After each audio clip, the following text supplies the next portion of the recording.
हाथ का पंजा नहीं, गाल का थप्पड़। दोस्तों ये एक ऐसा सेंटिमेंट है जो विनेश फोगाट ने जगा दिया है।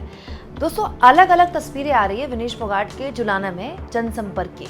इन तस्वीरों के जरिए बहुत सी चीजें पता चलती हैं कि हरियाणा का ये विधानसभा चुनाव कैसे विनेश फोगाट के न केवल इर्द गिर्द घूम रहा है, बल्कि विनेश फोगाट भी इस बात को जान रही हैं। कैसे प्रधानमंत्री मोदी को 100 किलोमीटर दूर से विनेश फोगाट ने एक जबरदस्त मैसेज दिया, इस वीडियो में मैं आपको यही बताने वाली हूँ। ये तो आप जानते ही दोस्तों कि पीएम भी कुछ दिन पहले हरियाणा आए थे। अपनी पहली जनसभा को उन्होंने संबोधित किया था कुरुक्षेत्र में। कुरुक्षेत्र जहां से मोदी जी की रैली हुई थी, वो दरअसल जहां से विनेश फोगाट चुनाव लड़ रही हैं, जुलाना, करीब 100 किलोमीटर दूर है। अजीब बात यह है दोस्तों कि मोदी जी यहाँ आए तो मोदी जी ने तमाम तरह की बातें की। अपने 10 साल की सरकार को छोड़कर उससे पिछली जो हुड्डा सरकार 10 साल में रही उसको लेकर बातें की। कश्मीर में धारा 370 को लेकर बात की। मोदी ने हुड्डा परिवार को लेकर बात की, कांग्रेस के भ्रष्टाचार को लेकर बात की, अपने मुख्यमंत्री की तारीफ की, लेकिन उस मुद्दे पर नहीं बोले जिसका इंतजार हर हरियाणा वासी कर रहा था, विनेश फोगाट। दोस्तों विनेश फोगाट आज से 6 महीने पहले एक पहलवान थी, एक पहलवान जो इस सरकार के खिलाफ विरोध कर रही हैं, एक पहलवान जो बीजेपी के सांसद के खिलाफ यौन शोषण जैसे गंभीर आरोप लगा रही हैं। लेकिन आज विनेश फोगाट हरियाणा का वो नाम बन चुकी हैं जो जहां जाती है भीड़ अपने साथ लेकर आती है। आप विनेश फोगाट के जनसंपर्क की जरा तस्वीर देखिए। इन तस्वीरों के जरिए क्या संदेश विनेश फोगाट दे रही हैं और हरियाणा दे रहा है बीजेपी को, सब कुछ मैं आगे आपको बताऊंगी। लेकिन विनेश के भाषण का एक हिस्सा मैं चाहती हूँ कि आप सुने, इसीलिए क्योंकि विनेश फोगाट बड़ी जबरदस्त तरीके से कम शब्दों में माकूल बात बोल रहे हैं। विनेश फोगाट ताई से पूछती हैं, जनसंपर्क में अपने लोगों के बीच होती हैं, वोट मांग रही होती हैं, और ताई से पूछती हैं कि वोट तो आप मुझे दोगे, लेकिन क्या आपको मेरा चुनाव चिन्ह पता है ना? पंजा है, याद रखना, इस पंजे को थप्पड़ की तरह इस्तेमाल करना। थप्पड़ का काम करेगा, 5 तारीख में बढ़िया दिल्ली लगेगा। तो आखिर विनेश ने ये बात क्यों बोली दोस्तों? विनेश की ये बात माकूल इसीलिए है, फिट इसीलिए है आज के दौर में कि विनेश के साथ जो कुछ भी हुआ है वो हरियाणा के लोगों ने अपना बना लिया। विनेश की तकलीफ, विनेश का दुख अब हरियाणा का अपना बन चुका है। आज विनेश केवल एक पहलवान नहीं है, एक ऐसी बेटी है जिसका न केवल तिरस्कार किया गया, जिसको बूट तले कुचला गया दिल्ली में, बल्कि जब उसके हाथ से मेडल छीना गया, जब उसके हाथ से उसका जीता हुआ मेडल गया तो उस पर अभद्र टिप्पणियां तक की गई।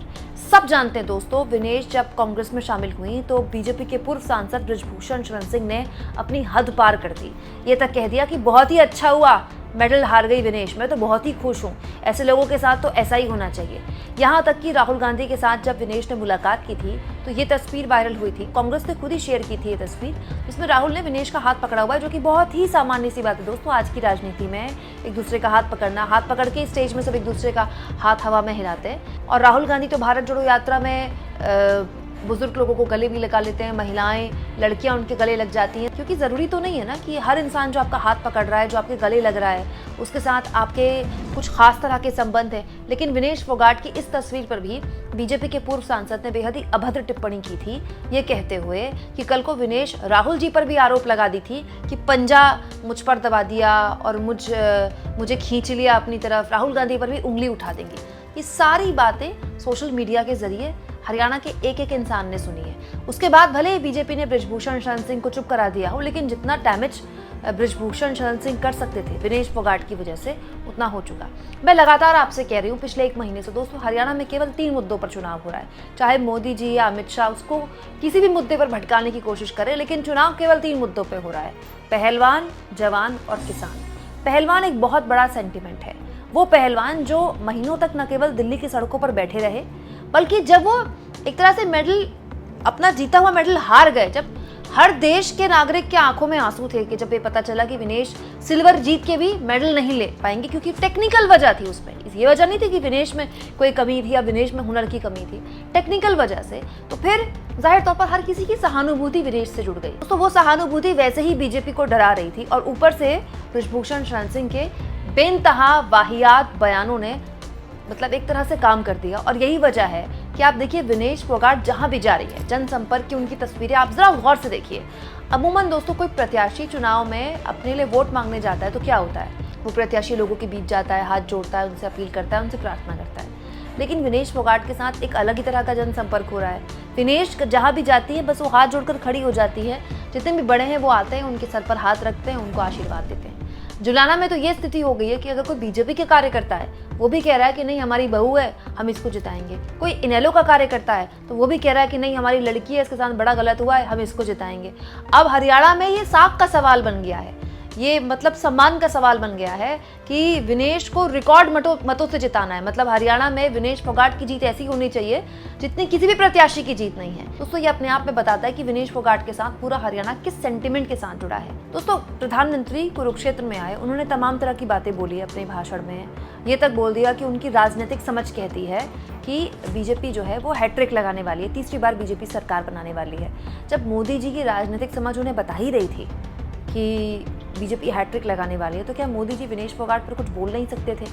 मोदी जी ने लगातार विनेश फोगाट को लेकर चुप्पी साधी। केवल विनेश ही नहीं, बजरंग पूनिया, साक्षी मलिक, तमाम वो खिलाड़ी जो प्रदर्शन कर रहे थे, जिन्होंने विरोध किया बीजेपी के पूर्व सांसद का, उनको लेकर मोदी और उनकी पार्टी ने एक तरह से या तो चुप्पी साध ली या फिर अनर्गल बयानबाजी की। लेकिन ये वक्त था जब मोदी जी अपनी राजनीतिक समझ के बूते इतनी बड़ी भविष्यवाणी कर रहे हैं कि तीसरी बार बीजेपी की सरकार बन रही है, जब वो इतने आश्वस्त हैं तो एक दो शब्द विनेश पर भी बोल देते। अगर विनेश फोगाट को लेकर मोदी जी कुछ बोल देते तो शायद ये गुस्सा थम जाता, शायद लोग समझ जाते कि चलिए छोटे नेताओं ने जो बोला, लेकिन कम से कम प्रधानमंत्री विनेश फोगाट के साथ हैं। लेकिन मोदी जी ने ऐसा कुछ भी नहीं बोला, जबकि वो जानते थे कि विनेश फोगाट चुनाव लड़ रही हैं, न केवल लड़ रही है बल्कि मजबूती से लड़ रही हैं। इसने इस सेंटीमेंट को और बढ़ा दिया। अब हालत यह है दोस्तों कि विनेश बस घर से निकलती हैं और काफिला अपने आप खड़ा हो जाता है। आज विनेश फोगाट हरियाणा का एक बहुत ही महत्वपूर्ण नाम बन चुकी हैं। उनका जीतना हारना तो खैर जुलाना की जनता तय करेगी, लेकिन उनका राजनीतिक भविष्य बहुत उज्जवल है दोस्तों, हरियाणा में ही नहीं राष्ट्रीय राजनीति में भी। क्योंकि जिस तरह के भाषण वो दे रही है ना, वो भाषण न केवल ठेठ हरियाणवी देसी अंदाज है उसमें, और उस तकलीफ, उस दर्द को लोगों तक दिखाने में भी विनेश चूक नहीं रही और लोग उसको हाथों हाथ ले भी रहे हैं। ये एक मजा हुआ राजनेता ही कर सकता है दोस्तों। जुलाना से विनेश फोगाट का जीतना ऐसा नहीं है कि कोई बहुत मुश्किल है। विनेश फोगाट जीत सकती हैं, बहुत आसानी से जीत सकती हैं। लेकिन विनेश फोगाट का जीतना, हरियाणा में बीजेपी की हार एक जख्म तो होगा ही होगा, लेकिन विनेश फोगाट की जितनी बड़ी जीत होगी ना, वो बीजेपी को दूसरा बड़ा जख्म देगा।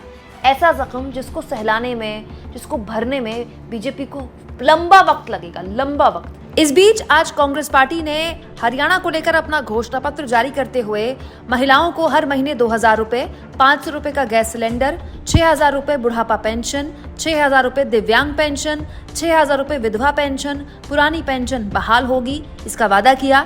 साथ ही युवाओं को सुरक्षित भविष्य का वादा करते हुए कांग्रेस ने कहा कि वो 2 लाख पक्की भर्ती करेगी और नशा मुक्त हरियाणा बनाएगी।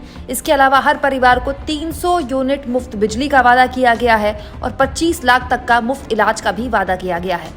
इसके अलावा हरियाणा के गरीब लोगों को लुभावने वादे करते हुए कांग्रेस ने वादा किया है कि वो 100 गज का प्लॉट देगी, 3.5 लाख की लागत से 2 कमरों का मकान, किसानों के लिए एमएसपी की कानूनी गारंटी, तत्काल फसल मुआवजा।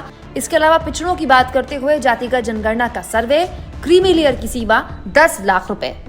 आप इस मुद्दे पर क्या सोचते हैं दोस्तों? कमेंट बॉक्स में जरूर लिखें और जितना हो सके चैनल को शेयर करें, सब्सक्राइब करें और थैंक्स और ज्वाइन के ऑप्शन से अगर आप चाहें तो कुछ आर्थिक मदद भी चैनल की जरूर करें।